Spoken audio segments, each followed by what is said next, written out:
I'm Haslinda. Amin in Singapore. She's been called Vietnam's billion-dollar girl, who, together with her father, turned down a $2.5 billion offer from Coca-Cola. Instead, they decided to continue their mission to build THP Beverage, Vietnam's largest privately owned drinks company. Phuong Uyen Tran is today's high flyer. Born in the aftermath of the Vietnam War, a young girl who would grow up to call her dad the ultimate hero. Tran Tan began the family company by using nylon hammocks left behind by U.S. troops to sieve yeast, moved on to beer, and then ultimately to an array of soft drinks and herbal teas. THP has made the family one of the richest in Vietnam, and Ho Chi Minh City has moved on from the days it was called Saigon. The company sells more than 1 billion liters of bottled tea a year in Vietnam and 16 other markets, with plans to triple production in the years ahead. Phuong Uyen Tran's part has been to modernize, digitize, and go global. Lofty ambitions from a traditional base is the reason the family said no to the deep pockets of Coke, and why they still believe that nothing is impossible.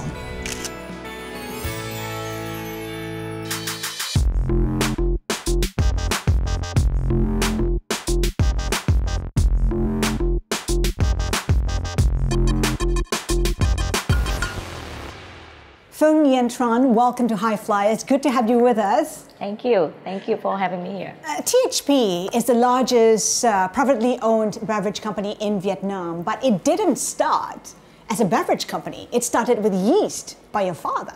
So my father started business when he was very young. And it's interesting because it's like he always want to be entrepreneurs. Even he has a background of engineering. And his philosophy is how to do things in the most efficient way. How he can do something better, how he can do more effective. So that is how the business has been grown. And he see where his value can contribute more. So he has been moving from yeast to sugar and to beer manufacturing. And this is where we end up now, like beverage manufacturing. It's a rags to riches story. He was an orphan at the age of 9. It was a tough life for him. I usually portray my father as orphanage, betrayal, failures, create billionaires. So other people will say that no, that will kill a human being. But to my father, I see that the background, the past, bring him to where he is right now. He learned a lesson in life very different. He see that survival and being strong and how to have solution after a lot of problems is what he learned and what he find out after going through a lot of things.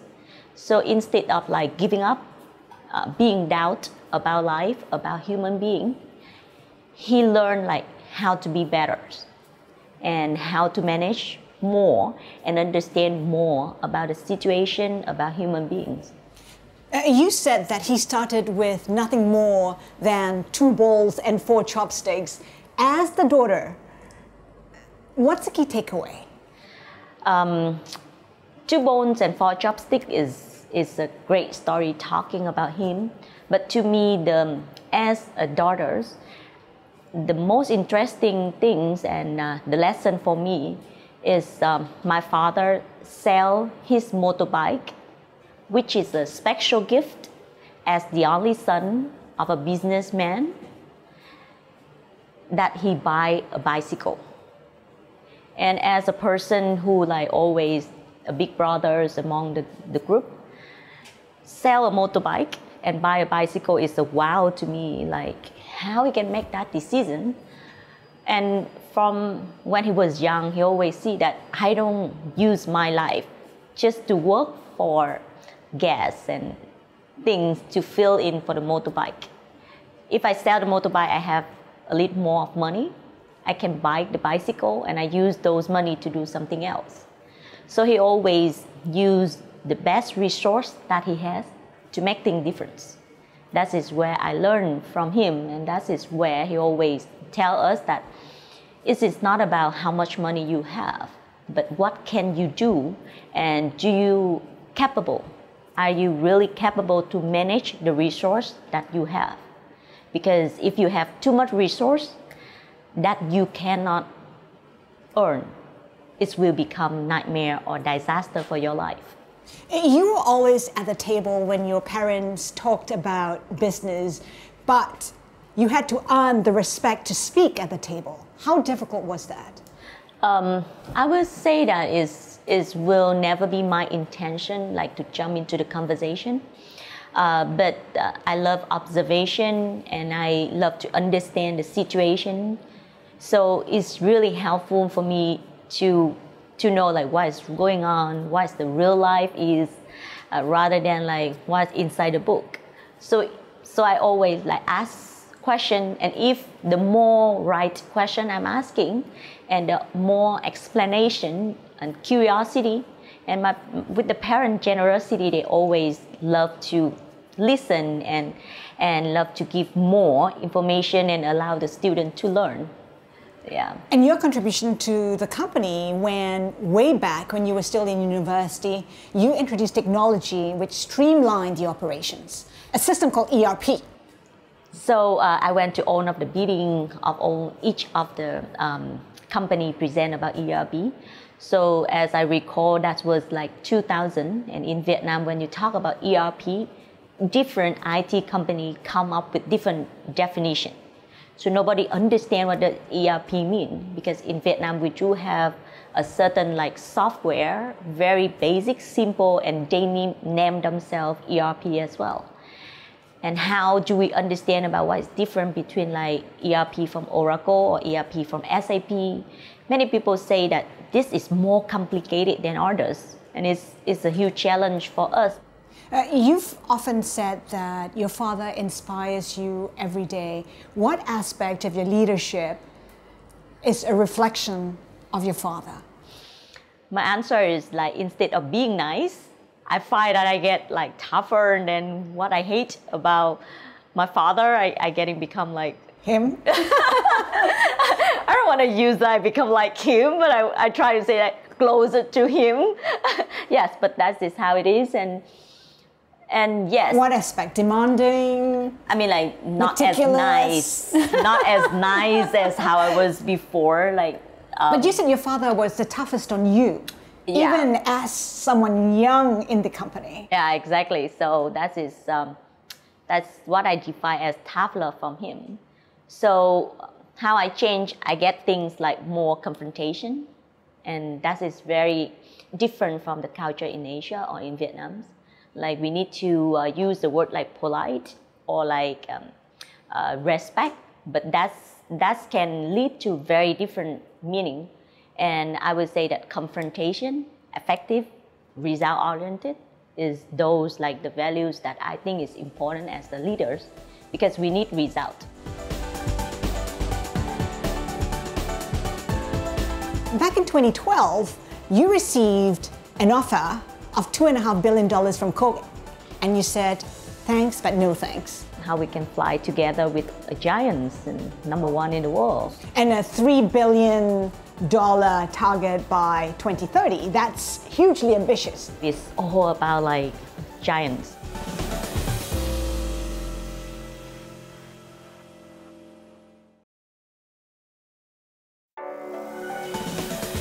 Now, Phuong, you know a thing or two about competing with giants. In fact, you're competing with the likes of Pepsi, Coca-Cola, and back in 2012, you received an offer of $2.5 billion from Coke, and you said, thanks, but no thanks. What's the story there? You know, like once the big brothers come and knock the door and say, hello, do we have any chance that we can be together as a family? And you say, wow, is something change, and it's really exciting for not only the family but the organization.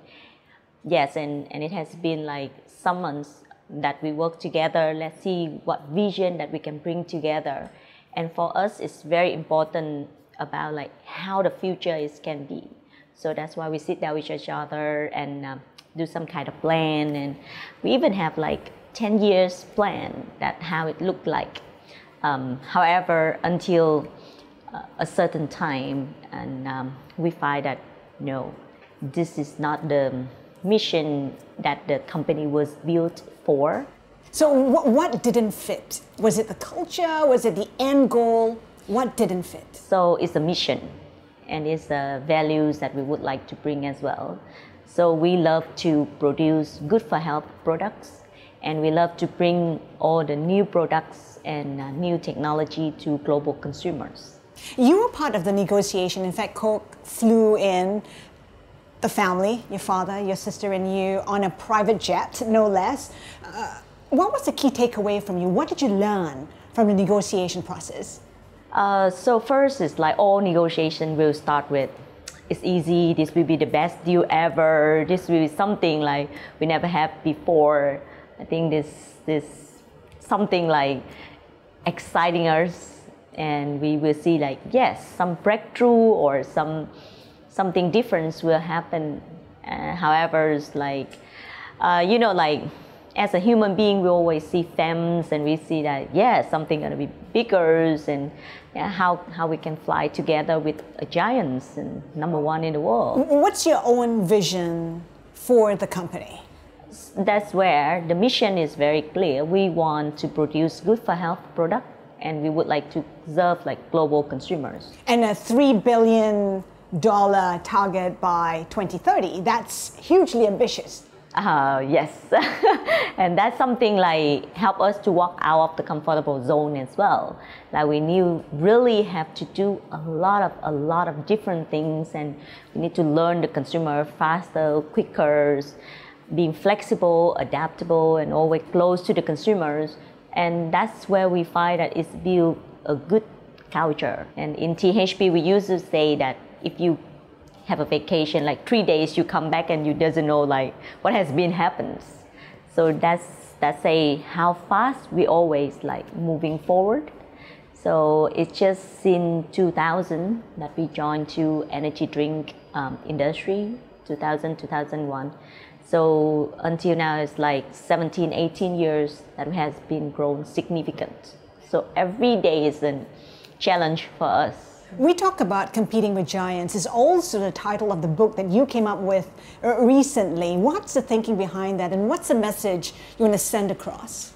I think very simple in life is all about like giants. Actually, it starts with self. That's one of the huge giants every day we look at in the mirrors. So people tell me one thing is like, you have another giant who is your father's. So yes, sometimes parents is our giant as well, because a lot of teenagers saying like, yeah, my parent doesn't want this, so what should I do? So this is what I want, but my parents told me that I have to do this, not that. So it's also another challenge. It's also another giant. What people don't realize is that THP is ahead of the curve. It's not behind the big boys, even in terms of technology. It was the first company to adopt the aseptic technology for bottling, for instance. Yes, and that is one of the things I am talking about, competing with giants. So it's stand taller, is to be better and to be ahead of, and a lot of things, not only technology, but in terms of quality, products, and consumer insight. And that is where we compete, and we find it's really fun. So it's not about competitors. That is where I keep telling my staff in the book as well. It's like how you can be better for yourself and serve the consumer better. What are the biggest challenges you face as you try to compete with the big boys? They have better resource. They have more resource. So not only better, but more. So for us, like, we need to be better in terms of like spending smart and more effective. That is very important for us in terms of like spending money. So even right now, a lot of people consider THP as a giant, but the core thing for us is how to spend money efficiency. So as people say, sometimes in order to kill one bird, you need to use 10 bullets. But for us, we can use one bullet to kill two birds. So that is like when you don't have enough resource and you want to do a lot of good things. So people just be like more creative and do things in a better way. Yeah. You're in 16 countries now. What's the vision if you want to be a global player? And how big a market are you trying to secure, for instance, in the US? So US have the advantage of Vietnamese communities. And that is where we find the similarity that we can introduce Asian products to US. And as everybody knows right now, the US really admire Asian for the well-being, the youth.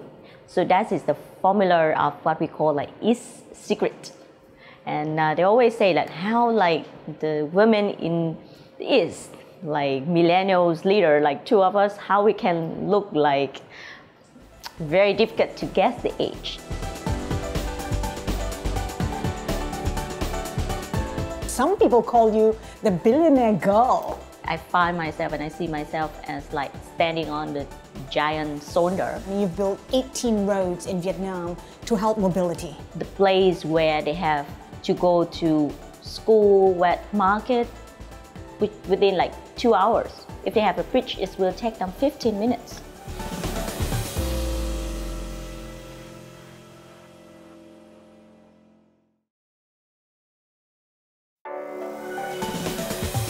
Now, Phuong, there's a Vietnamese saying that the rich does not stay rich and the poor does not stay poor for 3 generations.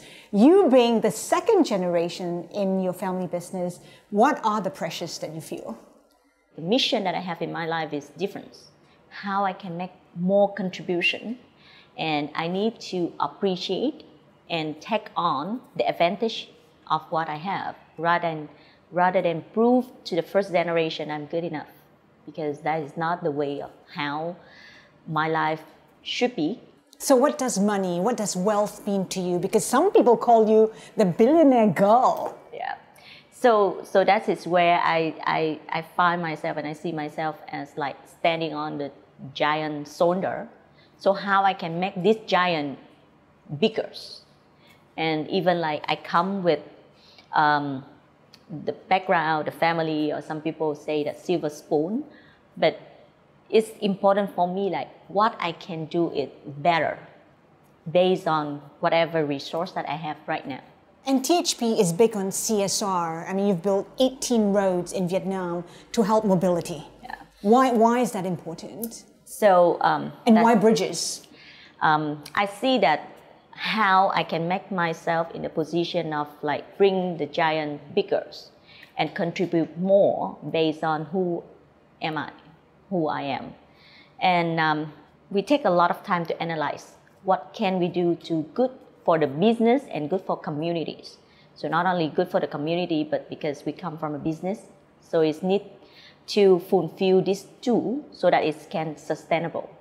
And we find that in Vietnam, like it's not a lot of people dream about education as well, but what we see as also the values of the company is how we can do something, bring more efficiency and effective. So after a lot of research, I find out that yes, it's good that we can build a bridge for the place where they have to go to school, wet market, within like 2 hours. If they have a bridge, it will take them 15 minutes. And they used to be on the canoes and boats to get to markets and schools. Yes, some people go by canoe, some people go in a longer way, like 2 kilometers, 5 kilometers, because it's go all the way around so that they can reach to where they would like to. And within 24 months, we have been built 18 bridges that can help for the community with about like 100,000 households. And one of the places I've been asking the governors, so how many bridges that you need in this area? And I was shocked by the answer, like, actually, if you're asking about a number, I think like more or less we need about 300. Say, wow, 300 for one area. So that's really, really big demand. And it's just like a little bit of support. People can students can come to the school faster. It can cut their day shorter to do more things as well. Some people don't realize there are lots of winding rivers in Vietnam, and that's part of the reason why bridges are needed. Yes. Water is also big for you. Exactly. What are your initiatives there? So we also do helping people with filter, so that they can filter the water to use, because some area in Vietnam, they got like salted waters and they cannot use it for daily use as well. So that is where we can support them with that, or wells. Yeah. So we create a program called the Dream, Bridge of the Dream, and the province which win can get the bridge, but another province can get the wells. So it's become like the contribution of the community to of the student as well, to how they can bring to their the place that they stay. What will your leadership bring to THP in the next 10, 20 years? Will it always remain a family business? No. Why my answer is very straight about no? Because we want the best for THP. If as a family business is bring the best to THP, we love to stay. But if we see that for THP to grow, some strategic partner can join in and say that I can help you maintain the mission, stay with the values, but you can achieve the vision faster. We are happy to have them as our part of family. Not only blood related, we find that there are people been with us for 30 years, uptime, downtime, they never give up. Why can't we consider them as family?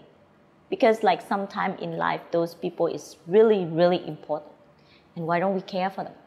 So that is where we consider and have different company corporate program comparing to other companies, because we consider them as part of the family too. Looking at the family business, it's grown from 20 employees to 4,000 now. It's gone from yeast to beer to herbal tea, as well as isotonic drinks.